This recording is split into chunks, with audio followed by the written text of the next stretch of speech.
Buenas tardes a todos. Empezamos en 2 minutitos.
Muy bien, pues bienvenidas todas, bienvenida Shulamit.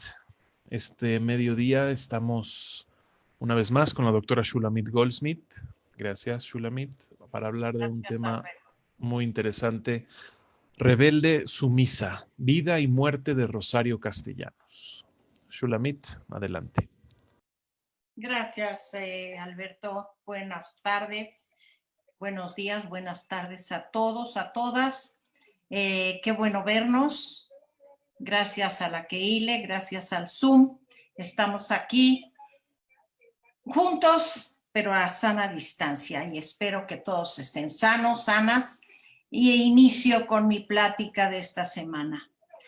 Pensé que el tema de la vida y la obra de Rosario Castellanos era doblemente interesante para este público, para esta audiencia, porque Rosario Castellanos sabemos que es una mujer que ha dejado una huella muy importante en la vida cultural mexicana, en la literatura, sobre todo en la poesía mexicana.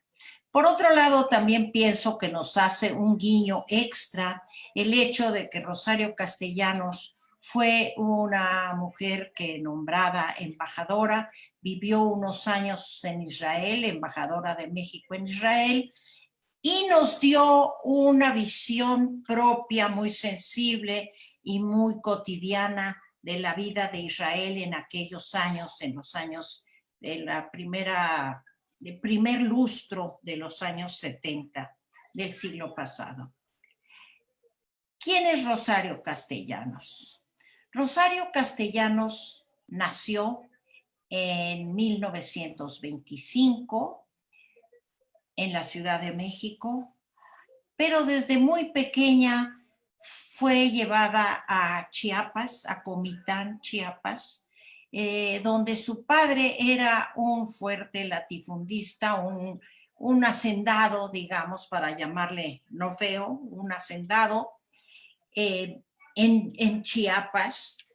Y allí fue donde empieza esta conciencia social, tanto de la mujer como de la vida indígena en Rosario Castellanos. Quiero en este momento hacer una mención específica sobre el estado de Chiapas. El estado de Chiapas sabemos que es un estado rico, no brinquen, es un estado rico, pero empobrecido. Es un estado que provee de gran parte de la energía eléctrica de la región del sureste a través de su presa de Chicoacén, y que tiene haciendas cafetaleras, cacaoteras, en fin, que es un estado con una riqueza propia. Sin embargo, es, junto con Oaxaca y con Guerrero, uno de los estados más depauperados de la República. Y no es de más mencionar que son los 3 estados que tienen mayor población indígena. Eso es muy sintomático de lo que sucede con la población indígena en nuestro país. Pues a ese mundo es llevado Rosario Castellanos desde muy pequeña y vivió intensamente esta desigualdad social. No ella, no personalmente, porque ella era una niña blanca rodeada de una población más oscura, de indígenas, pero que con su propia sensibilidad desde muy pequeña empieza a palpar esa desigualdad social tan importante. Menciono también que vivía la sociedad de la época. Estamos hablando de los años 20, 30 del siglo pasado, una sociedad en aquel lugar y en la mayor parte del país muy machista, con la mujer muy socavada, muy sojuzgada, como era la propia madre de Rosario. La situamos a ella en esta sociedad única, mujercita, niñita blanca, en un mundo de indígenas, con una madre casi ausente, una madre supersticiosa, religiosa, bastante ignorante, un papá dominante, el hombre de látigo, no había esclavos, es muy exagerado decir esclavos, pero la condición del trabajador en Chiapas era, y en Yucatán, era de casi de siervos feudales, y así es como ella ve su mundo. Ella tiene un hermanito menor, Benjamín, y este niño era pues el objeto de la adoración de sus padres por ser un varón. Ella lo sintió desde un principio y se acentuó con una vivencia que tiene y que la marca para siempre, y que es su madre, como les digo, supersticiosa, se daba a juegos de espiritismo, y en una ocasión una vecina con la que jugaba cuestiones de espiritismo le dice: va a morir uno de tus hijos. Tuve una revelación que me dijo que va a morir uno de tus hijos. Y la madre brinca y la madre dice: pero que no sea el niño, pero que no sea el niño. Esto a Rosario la va a marcar. Y la va a marcar doblemente. En primer lugar, para darse cuenta que su papel femenino, su papel de niña, de mujer, es secundario, que lo que le importa a la madre es la vida del niño. Y la marca doblemente porque, por desgracia, el hermanito, por una operación de apéndice mal cuidada, muere, y entonces ella va a cargar siempre con la culpabilidad de que yo deseé, ya sabemos cómo es la psique, yo deseé que este niñito, mi hermanito, muriera, y murió, o sea, yo soy la causante. Bueno, pues eso va a estar muy presente en la vida de Rosario. Además, voy a agregar que a la muerte del hermanito, la madre se olvida de ella. El padre, fíjense, el padre con el que el niño salía a montar, a revisar los cultivos, etcétera, o sea, en papel masculino, cuando el niño muere, iba los domingos a leerle cuentos al hermanito muerto, y se olvidan de Rosario. Rosario va a ser criada por su nana, una mujer indígena, Rufina, y va a tener lo que estuvo muy presente en la sociedad de aquella época, una cargadora. ¿Qué es una cargadora? Una niña de la misma edad de Rosario, que era como su muñeca. Así se acostumbraba, a la niña blanca se le daba una muñeca, pero de carne y hueso. Lo cual quiere decir, en el caso de Rosario, que fue una niña sensible y tranquila, no, pero seguramente había, cuando te enojas con tu muñeca y la puedes golpear, así era con su cargadora, una niña llamada María Escandón, que la cargaba, ¿sí? Si había lodo y si había pantano y si había lo que fuera, a la niña Rosario la cargaba María Escandón, y así la siguió. Tanto Rufina como sobre todo María Escandón, por la edad, la acompañaron hasta que se casó, ya grande, de 33 años, ya hablaré de eso, cuando le dice: ya puedo dejarte porque te dejo en mano de hombre. O sea que esta sojuzgar a la mujer está presente en todos los niveles. Bueno, esa es la vida de Rosario de niña, pendiente, sola, en una gran soledad interna, con muchos conflictos propios. Se siente que no es bonita, que fue también una impresión que tuvo toda su vida de, al no ser guapa, doblemente marginada, que no era fea, pero así se veía ella. Y así ya a la adolescencia llega a la Ciudad de México. Allí le va a cambiar bastante la vida. Sin embargo, ya sabemos todos lo que se trae adentro, nos acompaña, vayamos a donde vayamos. Pero ella, su vida va a cambiar de manera importante al llegar a México, terminar la preparatoria y entrar a la Facultad de Filosofía y Letras de la UNAM. ¿Por qué Filosofía y Letras? Ella hizo una incursión en otra carrera que no le dejó satisfecha, porque ella lo que quería era escribir. Ella escribe versos desde muy pequeña, porque era su manera de desahogar esa angustia y esa soledad que la acompañaba.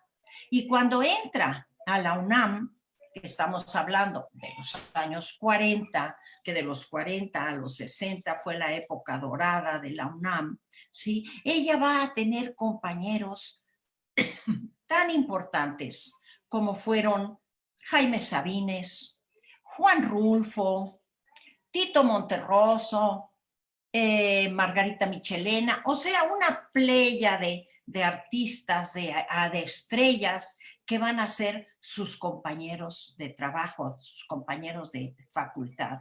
Y allí empieza ella a desarrollarse y también a darse más y más cuenta de la condición de la mujer.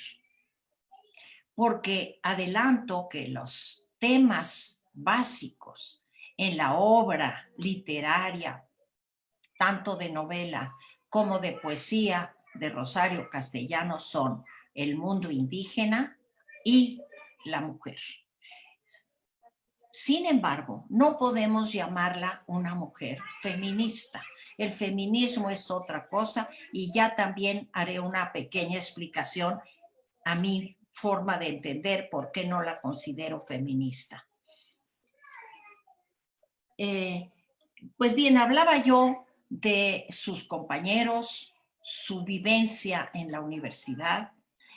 También en la universidad, como estudiante, conoce al hombre que va a ser el amor de su vida, Ricardo Guerra, con el que, siendo estudiantes, él un par de años más joven que ella, siendo estudiantes tienen una relación, pero él se va a estudiar a otros lugares, la deja muy enamorada, pero él se casa por otro lado, tiene hijos, y ya cuando regresa a México, divorciado y con hijos, reanuda y se casa con Rosario, pero de eso hablaré separadamente. La vida amorosa de Rosario le dejo como un espacio específico. La obra literaria de Rosario Castellanos va a estar permeada, como les digo, ante todo, de esa no importancia que ella se atribuye. Ella decía cosas con humor, porque siempre, a pesar de lo sombría que puede parecer su obra, tiene un dejo de humor ácido, muy fino, muy inteligente, en el que decía, a la mujer mexicana le queda cocinar, callar y obedecer. Y así se vio ella siempre a sí misma. Ella decía, si yo me veo al espejo, no hay reflejo, no hay nadie atrás. Desde niña un hombre, un compañero de su padre le dijo, a ti si te ponemos en una báscula no se mueve, no pesas. Y ella sola decía, como yo misma no me doy importancia, quiere decir que no tengo importancia. Esto es una cosa que su obra, aquí les digo a un lado. Su obra ha sido muy analizada a posteriori, post-mortem, por mucha gente muy importante, estudiosos de otros países en el campo de la literatura, y se percibe esta degradación en su propia obra, refiriéndose a ella misma. A ella misma decía que sus grandes desdichas eran pequeñas. ¿En qué sentido? ¿Qué era lo que la llevaba a las lágrimas y a la desesperación? Se le quemó el arroz, o se le perdió la última boleta predial. Pequeñas cosas así que hacían que ella cayera en una enorme depresión. Su obra poética, su obra literaria, se las voy a mencionar. La novela Balún Canán. Balún Canán, que es un lenguaje indígena, quiere decir lugar mágico. Y en ese lugar mágico ella habla de ese mundo que vivió cuando era niña. Otra de sus novelas importantes es Casa Real, en la que también muestra la diferencia entre el mundo blanco y el mundo de las caras oscuras, como dice ella, en el que ella se da cuenta de la desigualdad social y la cuestiona. También hay otro que se llama Asunto de Tinieblas, no me acuerdo si se llama Asunto o Lugar de Tinieblas, en el que recoge toda la vivencia de un levantamiento de chamulas, que sabemos que es uno de los grupos indígenas que viven en Chiapas, y que hay un levantamiento de chamulas que va a ser terriblemente castigado y anulado. Otra cosa que les quiero decir sobre el estado de Chiapas. Todos sabemos que cuando México inicia su vida independiente, allá en 1820 y algo, México titubea entre ser un imperio independiente mexicano, imperio mexicano, como lo fuimos brevemente con Iturbide, o ser una república, como lo fuimos después. Cuando fuimos brevemente un imperio mexicano independiente, muchos virreinatos adyacentes como el de Guatemala, como todo lo que configura América Central, se unieron al imperio mexicano, querían ser parte del imperio mexicano. Como eso fue muy breve y nos convertimos, por suerte, en república, muchos se separaron, toda América Central se separó. Solo Chiapas decidió voluntariamente ser parte de la República Mexicana. O sea, que a Chiapas le corresponde el privilegio, el honor de haber sido un estado que voluntariamente se unió a la República Mexicana. Con todo y todo, como les dije antes, Chiapas es un estado muy castigado hasta el día de hoy. Bueno, les decía yo esto con respecto a una de sus obras en las cuales ella retrata el levantamiento de los chamulas en Chiapas. No en vano el levantamiento en el 91, creo que fue, 94, del comandante Marcos se llevó a cabo en Chiapas. Bueno, la obra de ella, como les dije, sigue una línea de mujeres, de vida amorosa.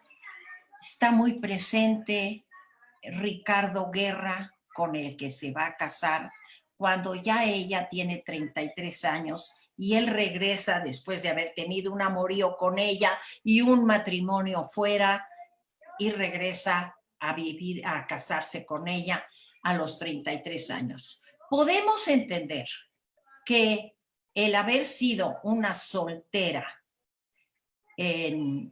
hasta los 33 años también influyó en esta personalidad retraída, depresiva, y que se sentía en la total soledad. Como les digo, a pesar de que siempre estuvo acompañada de esta María Escandón, que era su cargadora. Ahora, el matrimonio con Ricardo Guerra fue una unión fallida. Él, y ella lo dice abiertamente, para ella el matrimonio fue una situación monogámica, para él fue una situación siempre poligámica.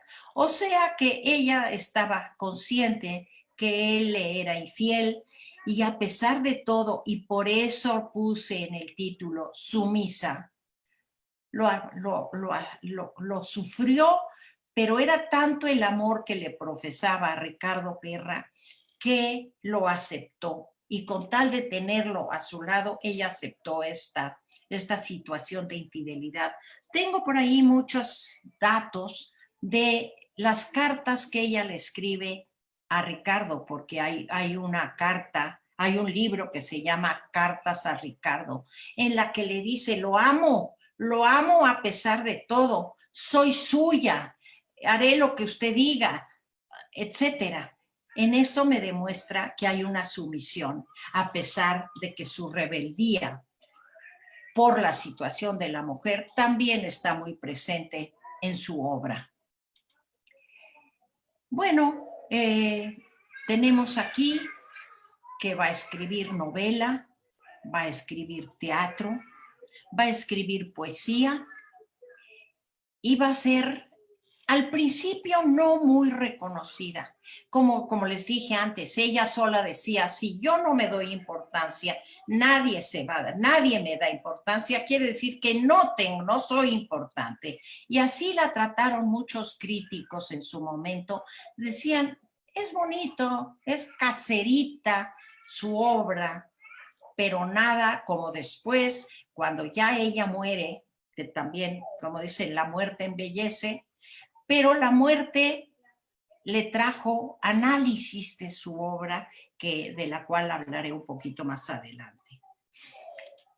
Ella, del matrimonio con Ricardo Guerra, van a ser primero tiene dos partos que mueren pequeños, aborto y muerte de los primeros, pero se va a lograr con Gabriel Guerra Castellanos, que soy un hombre muy exitoso, muy guapo y que se ha alejado de su nombre famoso, se ha labrado su nombre por sí mismo. Pero ella cuando sabe que está embarazada y cuando nace su hijo Gabriel, ella misma dice, este niño a quien tanto amo y que se va a convertir en mi látigo y mi verdugo y mi juez con el tiempo. O sea que la idea de que el hombre es un juez severo y cruel está presente aún en su relación con su hijo. Yo conozco a Gabriel, obviamente nunca he hablado de su relación con su madre. No sabemos cómo tomó él esta situación de que la madre lo ve a futuro como un verdugo y como un juez severo. Por el año 71, en el año 71, la llama el presidente Luis Echeverría y la va a nombrar embajadora de México en Israel. Esto va a ser muy atrayente y va a levantar mucho el ánimo y el deseo de Rosario de seguir escribiendo y de servir al país. En esa época, Israel todavía era un país mucho menos desarrollado que el de hoy, lo cual hay que tener muy en cuenta para más adelante, para lo que va a suceder. Lo va a mandar a Israel. Ella para entonces ya había sido catedrática en la UNAM, había sido había recibido un premio y una beca de España a donde va a ir a dar clases. Fue catedrática de la Universidad de Wisconsin y otra universidad norteamericana. Recibió la beca Zurasky. Y entonces era ya una mujer muy formada en el año 71, cuando va como embajadora a Israel. Ya se va con Gabriel de 10 años. Gabriel nació en 1961. Y allí vamos a conocer a una Rosario Castellanos distinta. Yo me imagino que algunas de las personas que me escuchan vivieron con ella lo que nos transmitía de la vida cotidiana de Israel, porque desde tiempo atrás, desde el 60 y tantos, ella era periodista en Excelsior y semanalmente escribía una crónica desde Israel. Para quien lo recuerde estará de acuerdo conmigo que era una delicia leer estos artículos que escribía y que nos presentaba Israel en su juventud de Israel, con la sociedad de la época y todo en un lenguaje sencillo, amable, y quiero decir que era notorio, y después se conoce por su obra, que Israel la enamoró. Rosario fue una enamorada de Israel. No olvidó mientras estuvo allá su labor como defensora de la mujer. En esa época hubo una reunión en Teherán de mujeres y ella estuvo presente allí.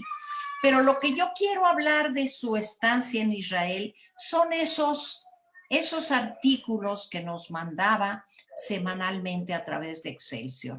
Yo recuerdo muchos de esos artículos. Por ejemplo, que ella dice que ella va a adoptar el árbol de la acera de su casa. Que habla mucho sobre el paralelismo entre la mujer en Israel y la mujer en México.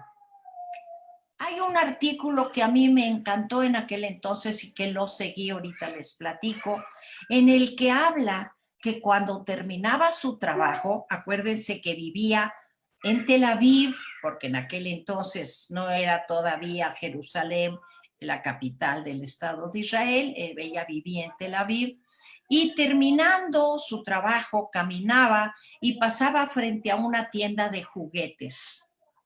Ojalá alguien se acuerde. Y dice que entró a una tienda de un señor grande a comprar cochecitos para llevarle a Gabriel.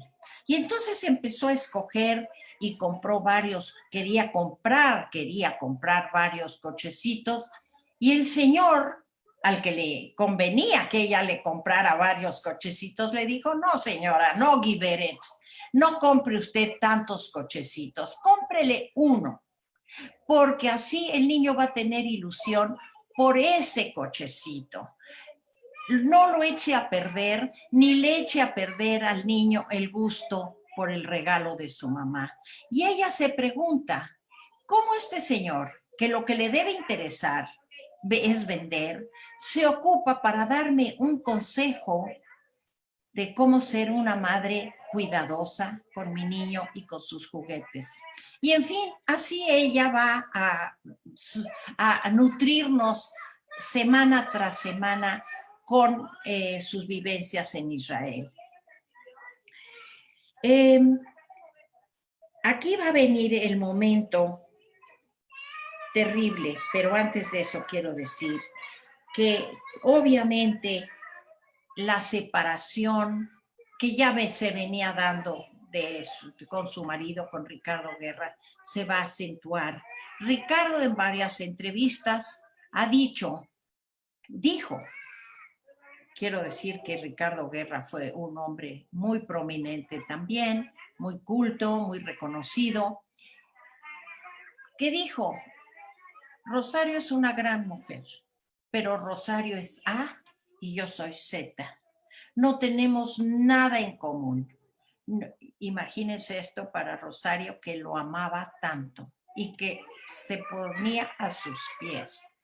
Y entonces ya cuando están en Israel, allí en Israel, en Tel Aviv, ella recibe los papeles en que se le pide que firme el divorcio.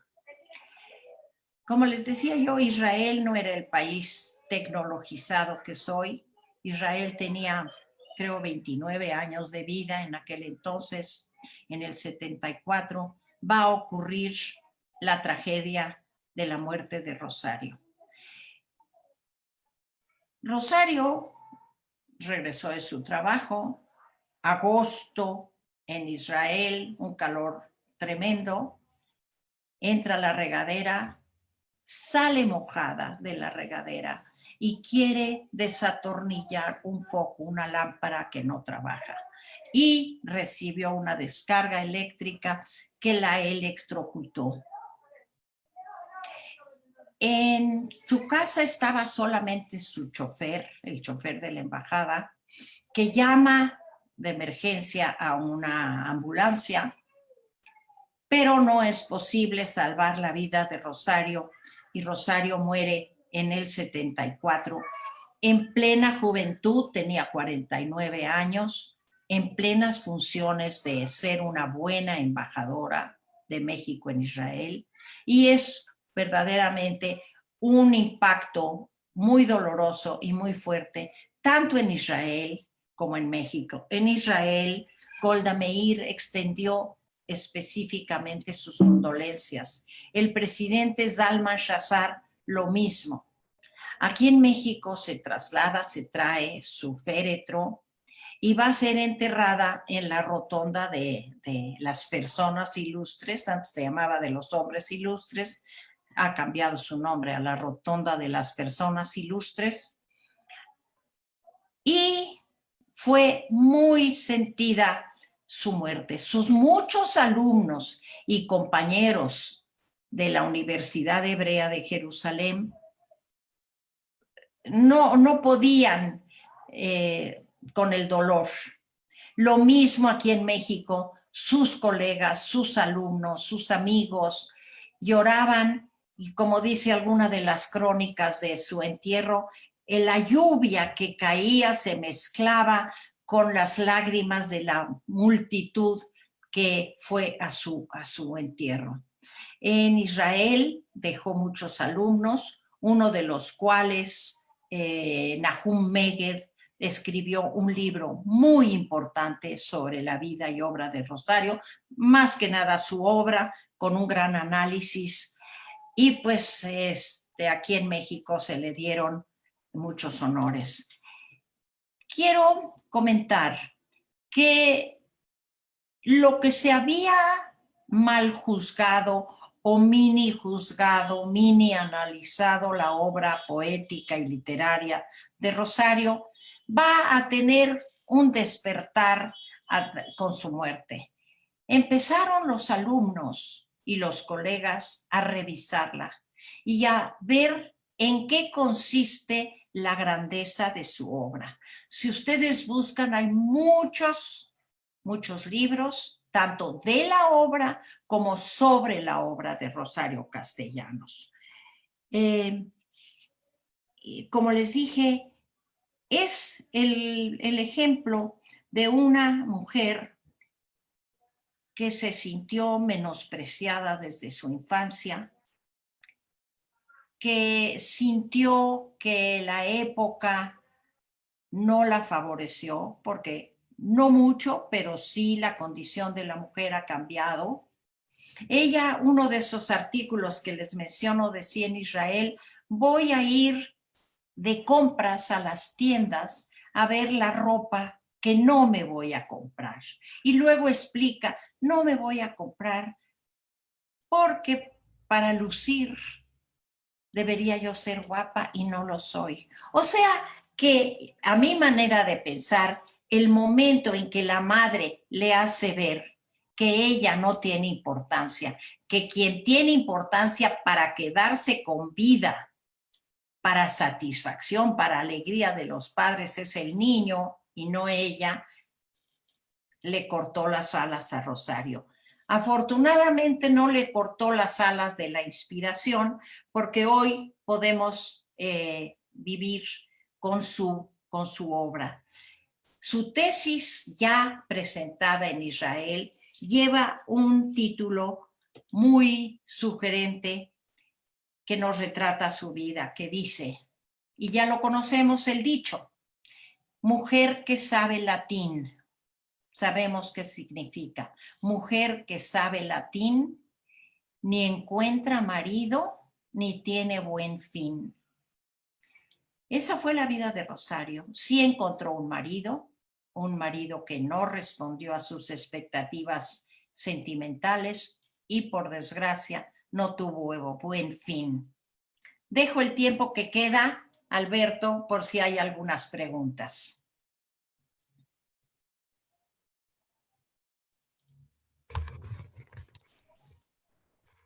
¿Alberto? Sí, aquí estoy, Shulamit.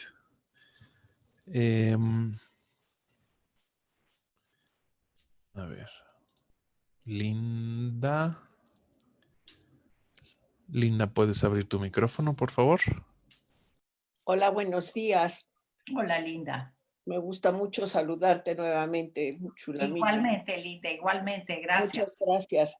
Oye, te quería preguntar, ¿existe alguna recopilación de estos artículos que escribió en el Excelsior? No, desgraciadamente no. Mira, yo que he trabajado, no muy a fondo, pero sí he trabajado la obra de Rosario Castellanos, lo he tenido que ir a la hemeroteca y buscar los artículos de semana a semana. Sería muy interesante, pero ahora, menos ahora con la decadencia del periódico como periódico en sí, pues no, pero yo busqué y yo no encontré. Quizá lo haya, pero tú vas a una librería y vas a buscar Rosario Castellanos y sí hay muchos libros sobre Rosario Castellanos de escritores mexicanos, un escritor francés, la traducción al inglés con un prólogo de Elena Poniatowska, en fin, pero una recopilación que era lo que yo quería porque tiene unos artículos hermosos. Sí, algunos de política, pero muchos sobre la vida cotidiana de Israel, no lo hay. Abócate, Linda. No, eso no es para mí. Miren, no, sí, porque miren, si uno va a la Hemeroteca Nacional, ahí en CEU, encuentran, porque en mi universidad, en la Ibero, la hemeroteca no llega a esos años, porque la van renovando. Pero sí me supongo que en la Hemeroteca Nacional, el Excelsior de los años 70, podríamos hacer una recopilación de sus artículos. Sería muy interesante. Y además nos presentaría una imagen del Israel que ya no es, que fue muy bonito, muy luchón, muy de acercarse humano con humano, pero no lo hay. Por lo menos yo no lo he encontrado. Yo tuve la fortuna de ir muchas veces a Israel, puesto que Miguel estaba muy involucrado en la cosa de deportes. Sí. Entonces, a partir del 65 empecé a ir cuando menos una vez al año, pero algunas veces hasta 3. Ay, qué bien. Entonces, sí estuve muy en contacto con la vida de Rosario, mas nunca tuve acceso a sus artículos. Entonces, sí me dolió mucho cuando falleció. Supe un poquito de su vida, pero muy por encimita, y me encantaría, pues, saber algo más. Te lo agradezco mucho, muchas gracias, y ojalá algún día los encuentre. Ojalá que sí, te lo haría saber de inmediato. Ahora, también te digo, tú puedes ir un día, nos vamos un día de visita a la UNAM, a CEU, y nos abocamos a buscar sus artículos, ¿ok? Órale, pues, gracias. Órale. Bella, ¿puedes abrir tu micrófono, por favor?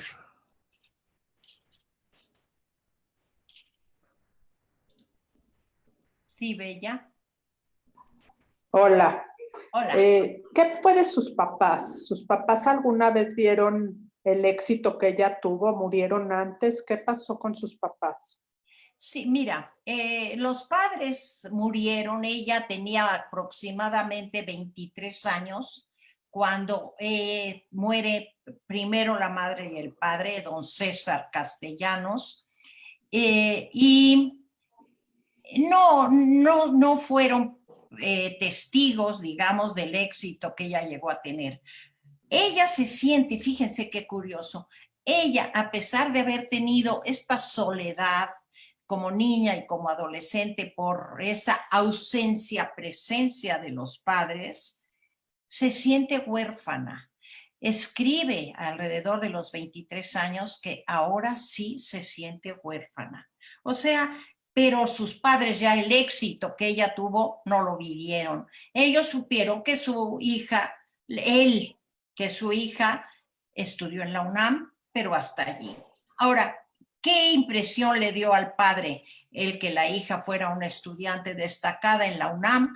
No se sabe nada. También quiero decir, en sus años post-adolescencia, ya su primera adultez, digamos, cuando ya se recibe de la UNAM, ella va a ser la fundadora del Instituto Indigenista en Chiapas, la fundadora de la Casa de la Cultura Chiapaneca. O sea que fue una mujer que empezó a destacar, pero no sé si alguna vez el padre que murió cuando ella tenía 23 años se regocijó por el éxito como estudiante o como recién egresada de su hija. Gracias. Como te digo, el padre estaba dedicado a sus trabajo de dueño de haciendas, y que en aquel entonces, como se decía, dueño de vidas y haciendas. Y así lo retrata ella y así lo recuerda ella. Nada más fueron 2 hijos entonces. Rosario y Ben. Nada más fueron 2 hijos. Rosario y Benjamín. Te voy a decir, por un lado es una situación rara porque en aquel entonces familias tenían muchísimos hijos. Por lo que se sabe de la madre, era una mujer débil, se sabe débil de carácter y sumisa y perdonando, pues ignorante y supersticiosa. Pero no sabemos si también era frágil físicamente, que solo tuvo estos 2 hijos y murió Benjamín. En su libro, Balún Canán, el primero que ella escribe, la novela que ella escribe, que habla Mundo Mágico, Balún Canán, habla de un niño, ahí personifica al hermanito, y creo que ahí le llama Miguel, o Manuel o Miguel, no recuerdo bien, pero es la esencia del hermanito que murió y del impacto que le va a hacer a ella como niña. Sí. Sí, Alberto. Rosy. Hola, Shu, es Rosy. Nada más un comentario. El hijo Gabriel escribe semanalmente en el Universal y me encantan sus artículos. Sí, Gabriel, como les dije, es un hombre es un intelectual muy reconocido. No está en el campo ni de la política ni de la filosofía como fue el padre, ni en el campo de la diplomacia como fue también el padre en Alemania y Rosario en Israel. Él se dedicó a otra cosa por completo, pero es un intelectual y un académico muy reconocido, muy simpático, de muy buen ver, y pues ahí va. Y por lo que yo me doy cuenta, no alardea, porque sería para alardear los 2 apellidos que lleva, pero creo que él se ha querido labrar su mundo particular y no derivar de los 2 apellidos famosos que tiene. Pero aparecen sus artículos con los 2 apellidos. Sí, pues sí, pero pues es que así somos. Yo no sé tú, pero yo soy Shulamit Goldsmith Prince. Y aquí en México se utiliza mucho el Claro, segundo apellido, el apellido materno, sí. Y gracias. además, como les dije, ya no, ya he visto fotos de él, pero hace unos 10 años que frecuentaba mi casa con su esposa joven y bonita, era muy guapo, muy buen tipo. Ahora tiene bigotes. ¿Ahora qué? Tiene bigotes, así. Sí, siempre trae un bigotote, siempre ha traído un bigote. Ajá. Bueno, Gracias, Shu. órale. Si alguien más tiene alguna pregunta, algún comentario, bienvenido, puede levantar la mano o escribirlo en el chat.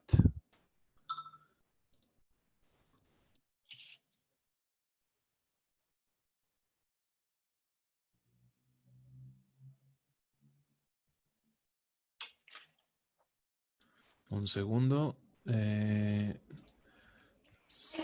Hay una novela de ella en prosa, no es poesía, que se llama Convidados de Agosto. Es muy interesante porque retrata a través de una novela la sociedad tan discriminatoria que se vive en la provincia mexicana frente a la mujer, como les digo, y frente a la población no criolla. Hay un desprecio hacia un mestizaje más marcado hacia el lado indígena y definitivamente hacia la población indígena, que en Chiapas son los chamulas, los tzotziles, los tejelabales, etcétera. Sí, Cecilia.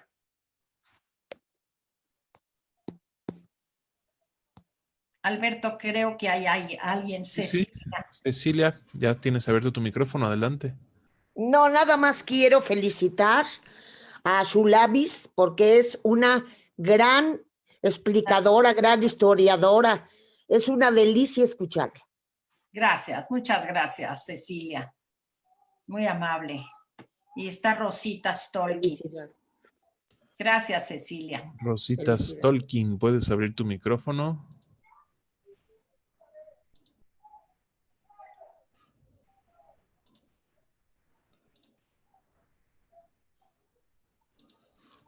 Rosita Stolkin, por favor, abre tu micrófono. Y está Rosita Nissan. A ver qué me va a decir Rosita Nissan. Rosita Nissan, también ya puedes hablar. Si pueden abrir su micrófono, cualquiera de las tres que tienen las manos levantadas puede hablar, por favor. Quieren, pero no quieren.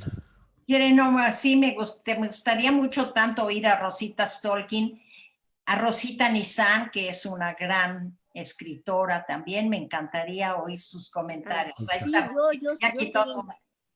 Yo estoy también encantada de haber estado en tu charla, me gustó mucho, Shulamis, y Sí, bueno, me congratulo de que lo supe a tiempo y la disfruté mucho, estoy muy contenta. Muchas gracias. Gracias a ti. Felicidades. Tú como escritora famosa que eres, dime algún comentario más.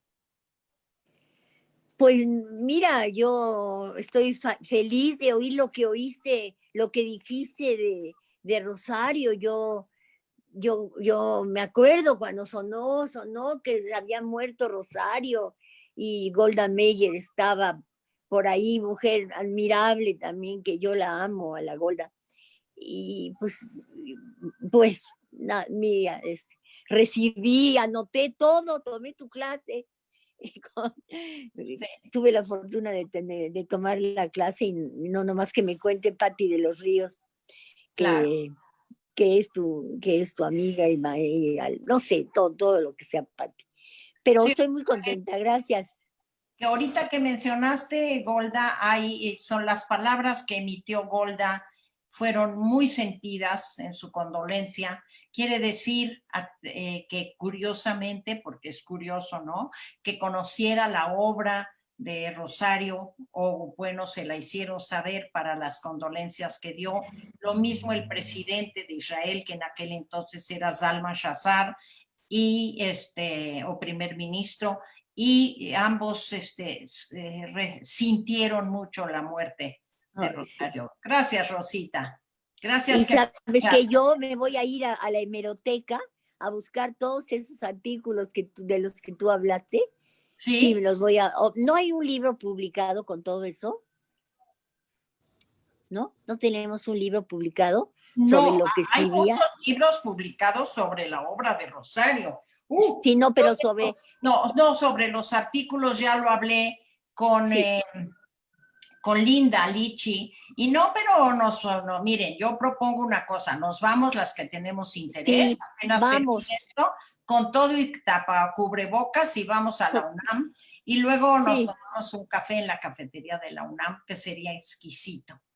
Ok, gracias. Exquisita la compañía y el proyecto es lindo de ir. Así es de que yo ya estoy esperando que lo concretemos. Órale. Shulamit, ¿puedes dar el nombre de vuelta? Convidados.